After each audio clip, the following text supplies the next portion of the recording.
예수가 그리스도요. 그리스도는 모든 문제의 해결자라는 것은 이미 다 알고 있습니다. 그런데 웬 난 안 될까?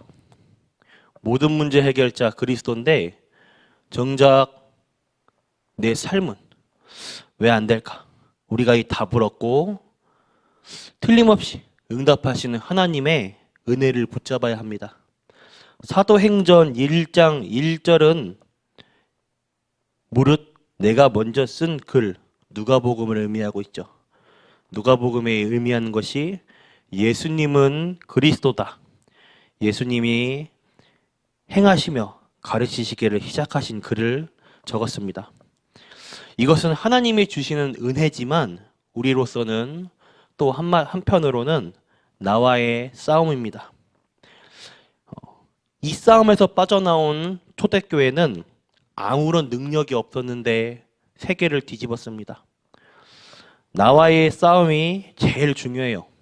사도행전 1장 1절 예수님은 그리스도 모든 것을 끝내셨는데 정작 나는 안 끝냈습니다.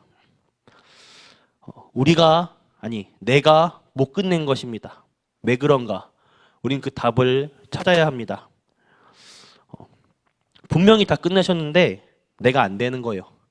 이번 주 강단 말씀 본문 1번 대지에는 보이지 않는 우상의 틀을 깨뜨리라.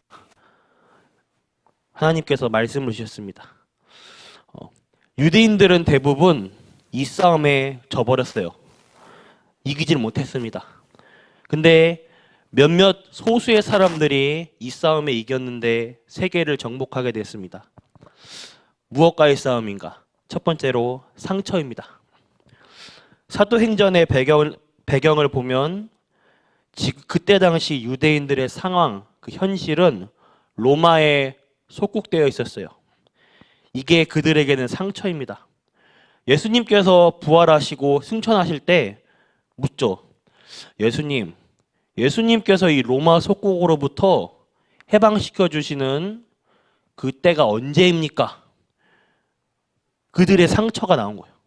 예수님의 대답은 때와 시기는 아버지께서 아시니 니들은 상관할 게 없다. 그러면서 오직 성령 충만 받으라. 이 말씀을 하시죠. 우리가 은혜랑 축복 받을 때는 전혀 모르고 있어요.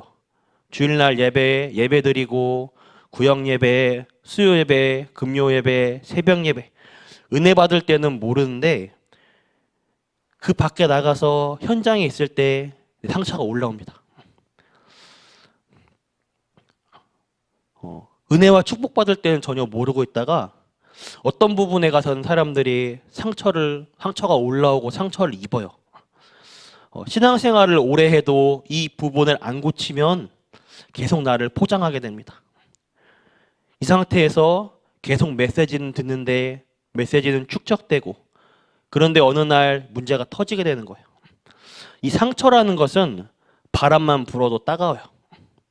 다른 사람은 시원한데 상처를 가진 사람은 따가워요. 상처라는 것은 물이 들어오면 우리는 깨끗하게 하려는 것인데 그 사람에게는 더 따갑게 만드는 거예요. 이 상대방은 나에게 그런 의도로, 나쁜 의도로 말한 게 아닌데 받아들이는 사람이 상처로 받아들이면 오해와 또 상처, 그 속에서 미운 감정, 상대방은 그러려는 게 아닌데 받아들이는 입장에서 상처가 되면 전혀 다른 의미가 되죠. 바람 불기만 해도 상처는 아픕니다. 바람 부는 게 잘못일까요? 아니 아픈 사람이 잘못일까요? 상처 안 고치면 큰일 납니다. 이것과 싸워야 합니다. 두 번째로는 체질이에요. 아주 좋고 나쁜 체질입니다. 유대인들은 장점이 많습니다. 유대인들의 큰 장점은 세계를 정복할 만한 큰 교육 시스템이 있고 뛰어난 것이지만 단점은 그들에게는 선민사상이라는 의식과 율법이 체질되어 있었습니다. 여기에 빠져나온 사람들이 세계를 정복하였어요. 우리가 알게 모르게 또 상처를 또 체질로 가지고 있습니다. 여기서 빠져나오셔야 돼요. 문제 속에서 분명히 하나님께서 나에게 깨닫게 하고자 하는 메시지가 있어요. 메시지를 붙잡으셔야 됩니다. 저도 예전에 그랬거든요. 저도 그 체질이 상처가 체질이 돼 있어서 상대방은 그런 식으로 말한 게 아닌데 받아들이는 내 입장에서 왜 이렇게 말해? 그냥 얘기를 하지 말지. 상처가 되고 주변에서는 전혀 그런 게 아닌데 사람을 오해하게 되고 또 주변에서는 전혀 저에게 나쁜 의도가 없는데 받아들이는 내 입장에서는 기분 나쁘다. 어느 순간 제가 보이더라. 이 상처가 체질로 되어 있구나. 이 부분을 나와의 싸움을 해야겠다. 세 번째로는 생각이에요. 우리 속에는 생각이라는 틀이 자리 잡고 있습니다. 여기서 이익과 손해를 계산하게 됩니다. 또 생각 속에는 또 하나님께 집중하지 못하는 나만의 다른 우상과 또 방금 전에도 말했듯이만 옛 틀이 잡혀 있어요. 마가다락방에 가면 그 당시 현장에 가면 모든 사회에서 단절됩니다. 마가다락방 교회에 가면 경제 부분에 완전 문제가 와요. 재산을 압수당합니다. 이 마가다락방 현장에 가면 유대인들이 가만 놔두질 않기 때문에 결국은 사형받게 됩니다. 근데 여기에서 빠져나온 사람들이 전 세계를 복음으로 뒤집어 버렸어요. 그래서 사탄의 전략, 제1의 싸움이 나와의 싸움입니다. 사단이 상처, 체질, 내 생각의 틀, 이익과 손해를 계산하는 이 세 가지를 가지고 우리를 얽매이게 하고 끊임없이 속이려고 합니다.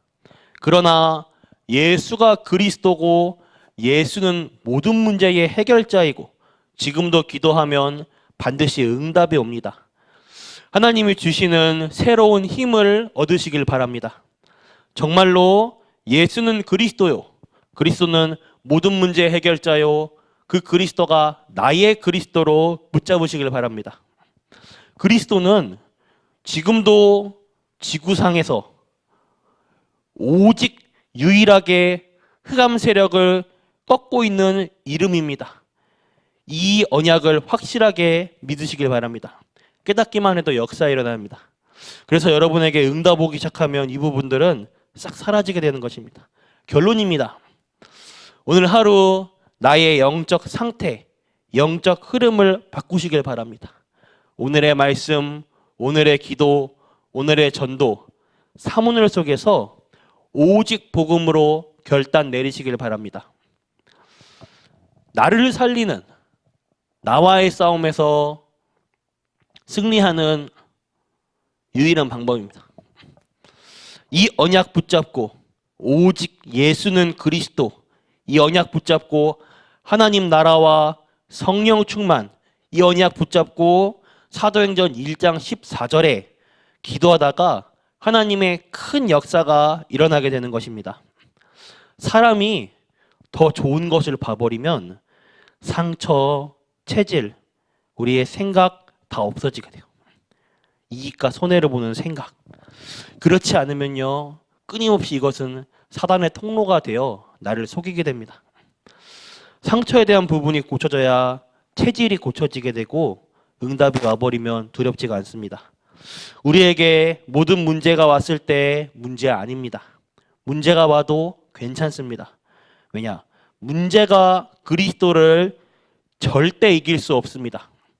문제가 복음을 절대로 이길 수 없어요. 하나님께서 다 고치실 수 있습니다. 오늘 이 언약 붙잡고 최고로 승리하시는 하루 되기를 기도하겠습니다.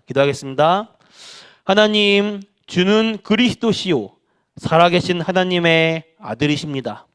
그러나 우리는 많은 것을 포장하고 하나님의 큰 축복을 놓치고 있습니다. 오늘 우리의 상처를 완전히 치유하는 날 되게 해 주시옵소서. 이미 치유되었음을 믿는 하나님의 역사가 오늘부터 시작되게 하여 주옵소서. 우리의 체질이 바뀌는 시작되게 해 주시옵소서. 우리의 염려가 바뀌는 시간 되게 하여 주시옵소서. 그래서 하나님께서 오늘 성령으로 역사하시고 나와 우리 가정과 교회와 현장 살리는 역사 일어나게 하여 주시옵소서. 살아계신 주 예수 그리스도 이름으로 기도드렸습니다. 아멘.